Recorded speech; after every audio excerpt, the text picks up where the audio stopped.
Good evening. You're watching Turn the Pages on CAN TV Channel 21, and I'm your host, Jordan Rivers. So today we have a very special guest, John Rogers. How's everybody doing? We've covered a lot of African American history this month because it is February and it's a very important month for all of us. So right now I kind of want to redirect Turn the Pages into something recently that happens that does affect us all in our communities. So John, you can take the floor. Thank you so much. I just wanted to address the violence in our community because today I'm so thankful to come to this show, but I come to this show today with a heavy heart because just this Thursday I lost my cousin Malik Bingham and his girlfriend Tia Jones. They both were 20 years old and she was also pregnant, and they were gunned down in senseless violence.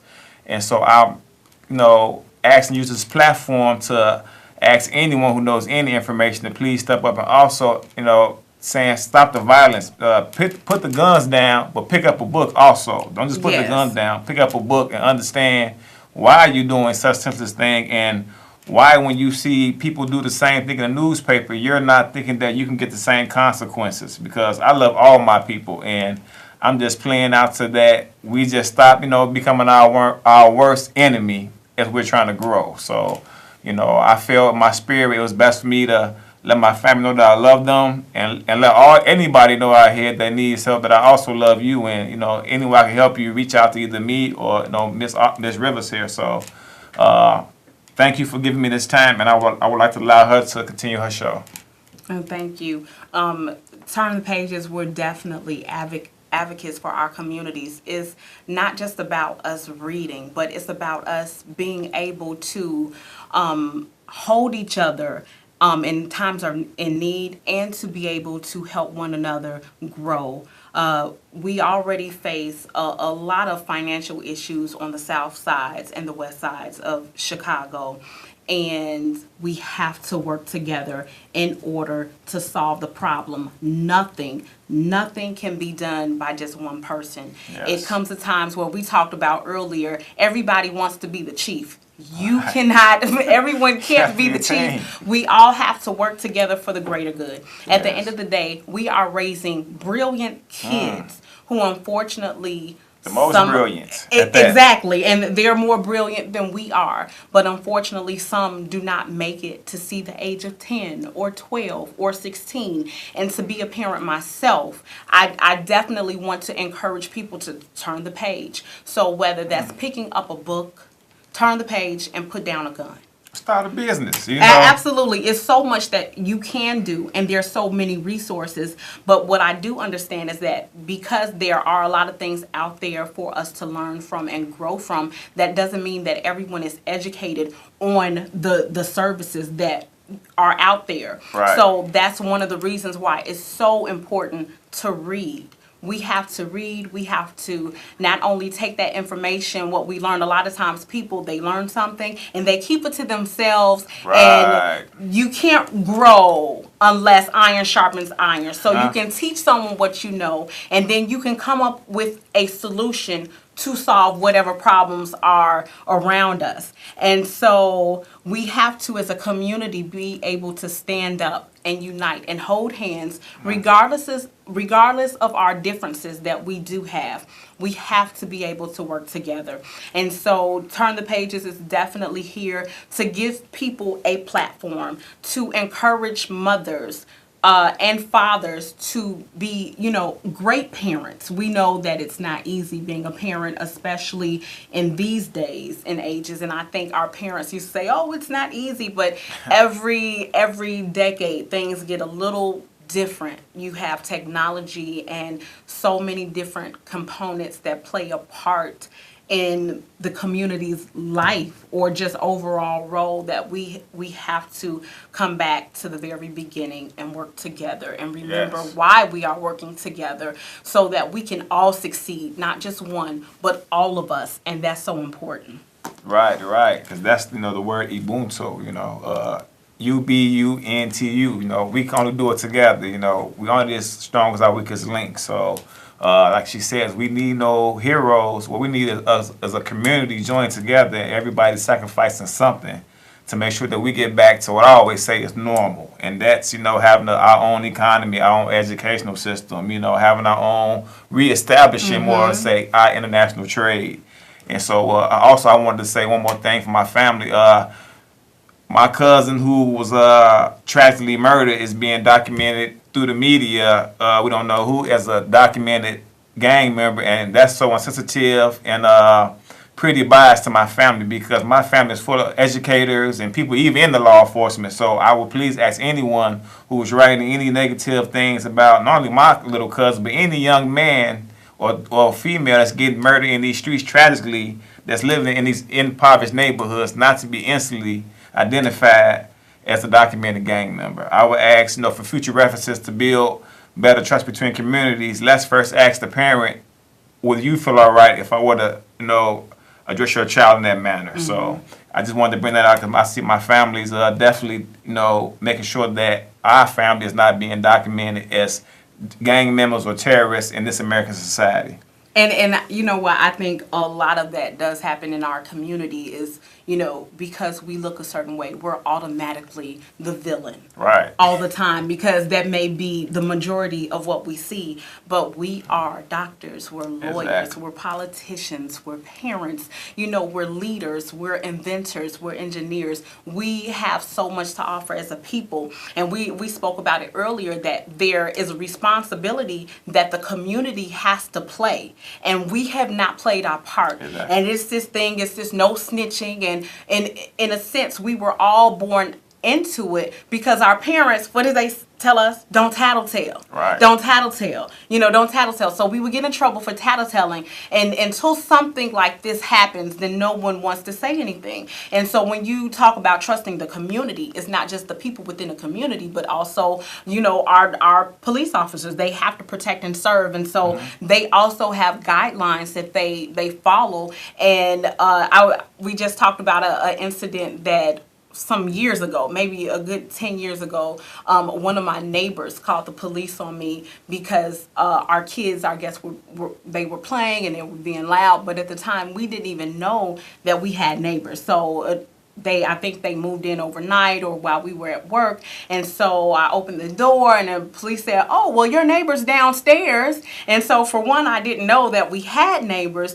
And then two, I said, "Oh, did they want you to tell me that it was them that called the police?" Because I was telling her, I hear that story a lot because I grew up in Inglewood and I deal with a lot of people. I go to schools, deal with a lot of children. I know a lot of people that lost children, family members basically. And it becomes a reoccurring theme where people are saying that the police are telling the people who they called upon them. So that's not something that can basically make our community stronger. So once again, we ask, can we have a better dialogue and start to find things that work to better us all, instead of people thinking that they can just have an undisciplined mouth or whatnot, and you're really harming people. So we need to talk to the policemen more and more, because my mother goes to a lot of meetings, even when McCarthy was out here, and sometimes when my other cousin who was murdered, she said she never got any feedback from him, and that sometimes hurts me, because I have a trust in the system in a certain sense. But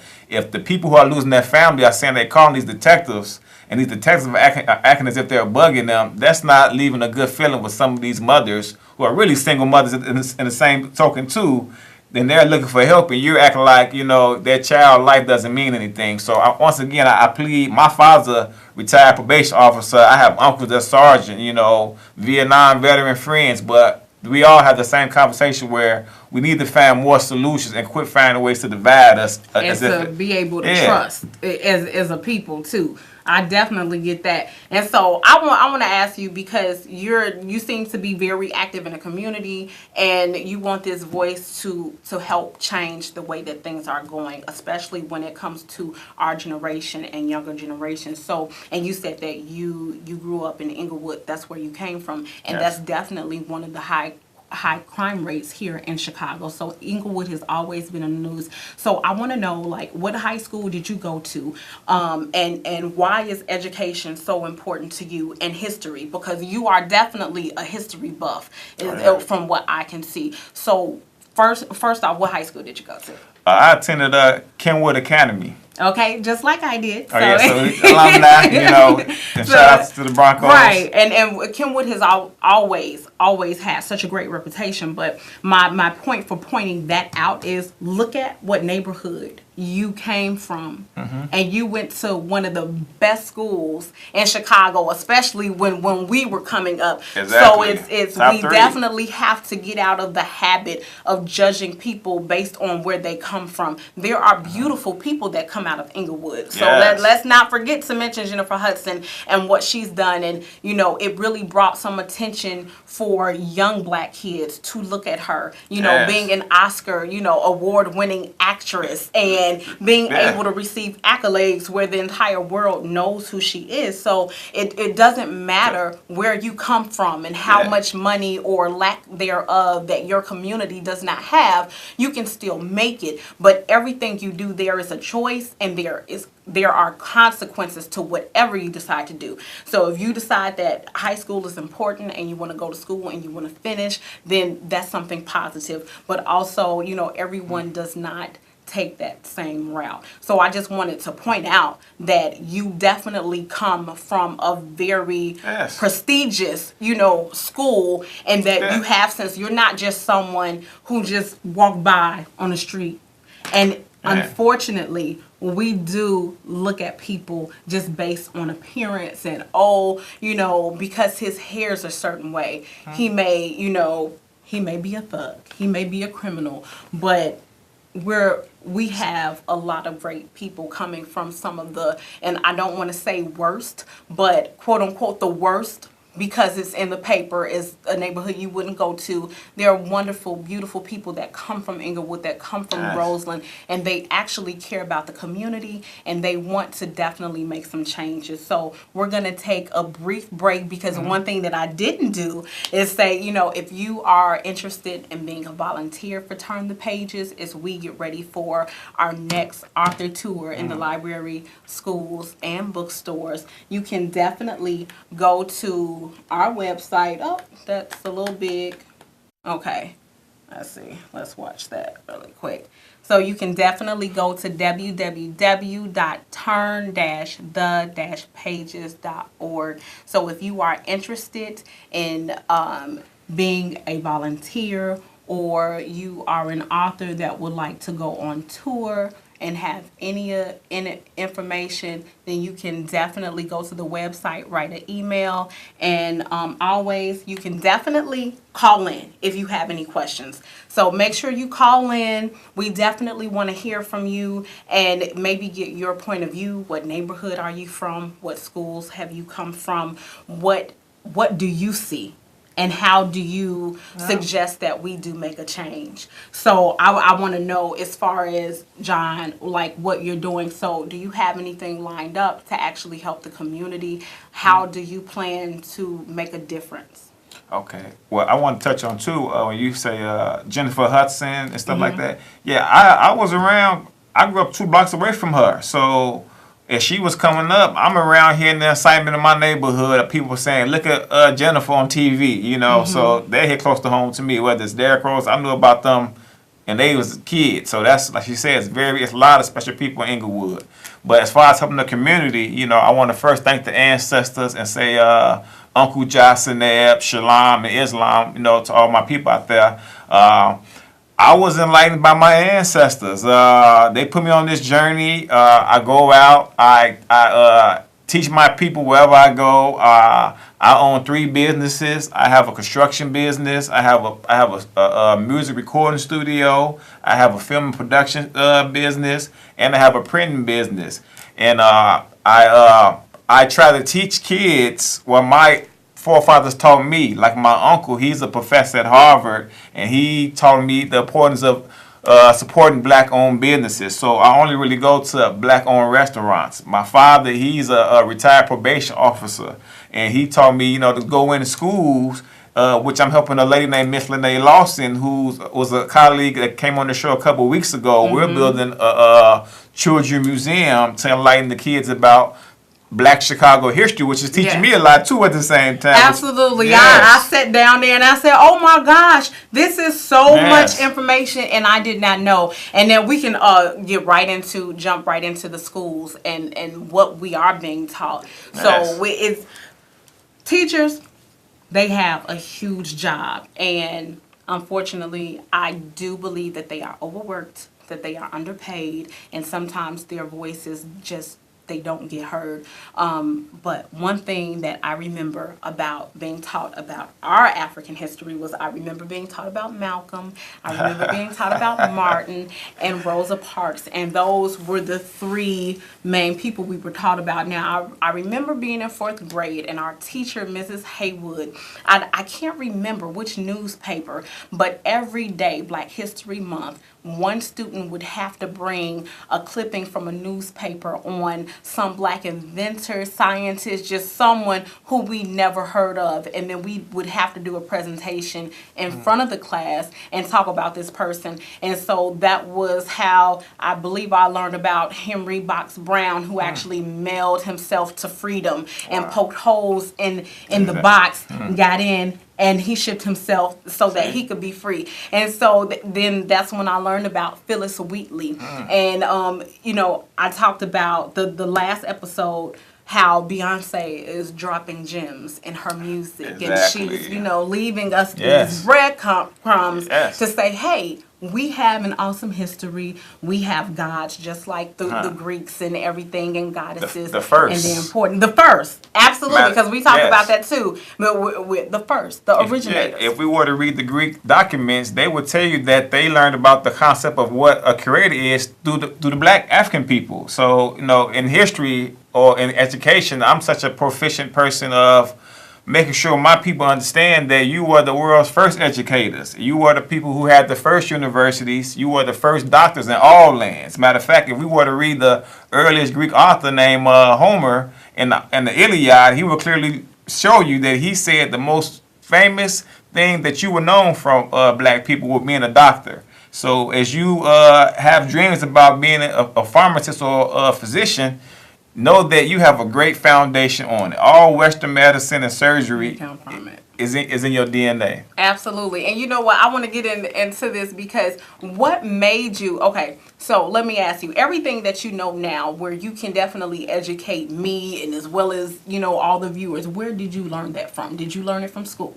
I actually didn't learn from school. Now, I can honestly say the more I learn, I can remember some teachers bringing up some information about the ancient Egyptians. And we all know we saw Michael Jackson. I remember the time. So that was as much history and as even we talking got. about Beyonce, you can go back to Miles Davis with his album Sketches of Spain. Yep. And even Michael. So in music, all music is really Black history. If you want to learn Black history, listen to a lot of music because they were talking about a lot of conscious things when they weren't even speaking sometimes. So.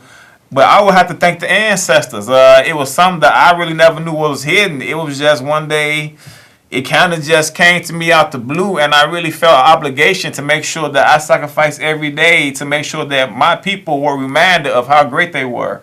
And it's a rewarding feeling because when you're talking to someone 60 years old who doesn't have an idea of how great their history was, and when they do get this great history, it's as if they come back alive. It's very fulfilling. It's like seeing the Holy Ghost or something, and it's like whoa, and they come to me more now. My greatest thing is to teach them to motivate me. So I'm not. Yeah, in reality, I'm not teaching them. I'm just reminding them of something of their history, and that you can go look this information up too. And so, and you said something I can't remember at the moment, but it's so important that we get to know our history because I truly believe it changes our outlook on life and us individually. It's like you can stand up a little taller and you can look up instead of looking down. Yes. And so that's definitely a huge difference when it comes to knowing your history. And even if it's not taught in schools, we have to remember that parents are responsible for being their child's first teacher. Exactly. It starts from home. Before you even send your child to school, it starts Yeah. from home. Yes. That's with manners, that's with history, and whatever school does not teach that we feel it should. And until that can happen, because we do have activists every day fighting for us, especially Yes. it's a lot of young ones out there, and they are very dedicated and they have the energy for it. And I believe we all fight in different ways. But until we get as a people what we need, we have to work together. So we have a caller. So caller, thank you for calling in. How can I help you? Do you have a question or comment? Yes. My comment is for the young man. Uh, sure. My comment is for the young man here. Look, I've been here 73 years, and I know what's going on. I know that they don't teach the right Black history in the schools for the children, because originally, you go back into your Bible, we originated out of Egypt. Yep. We come out of Egypt. And the same hairstyles that everybody's wearing now, they had that back in those days. And I'm so sorry about your family's loss. Oh, thank you so much. Back in the Egyptian days. I'm sorry about your family loss. I really am. And then I understand what you were saying about the detectives. Everybody they see with the braids, dreadlocks, they don't like that. Because, see, they are very prejudiced. And they think every young man that's got dreadlocks or braids, he's a thug, he's this, he's that. But he's not. He's not because some things happened with my grandson, but we got it straight. And I just want to say, young man, keep your head up, both of you all. Thank you so Thank much, you. Queen. I really appreciate that. And the people that live in Inglewood, stay in your homes. Don't leave. Because, see, they continue, the press, the news media continue to say, Inglewood, everything is the South Side. But it's not. You go up north. They sweep it up under the rug. You don't hear about it. You go to Skokie. You go to all these suburban towns, they got a lot of crime going on out there. They come to the city here, the rich ones, and buy their drugs. I have been driving around. I have seen them at 3 and 4 o'clock in the morning coming from work. I have seen them. And Okay. like I'm saying, it was a young lady on TV today where the kids got burned up in the house. Yes. And she got on the TV. Oh, it hurt me so bad. She said, well, yeah, I knew the girl. She said, when they brought her out, she said, she was black as a crust. And look at my color. I said, oh, my God. Wow. Anybody seen it on TV, that was just totally ridiculous. That is discrimination against your own race. But you two keep the good work up. And please, try to, see, they taking the prayers out of school. When they taking the prayers out of school, that messed up a lot of stuff here. And And I people definitely in agree. Inglewood, stay in your homes. Don't leave because they want that area. Right, exactly. Because it's close by the airport, it's close to downtown, and they want that area.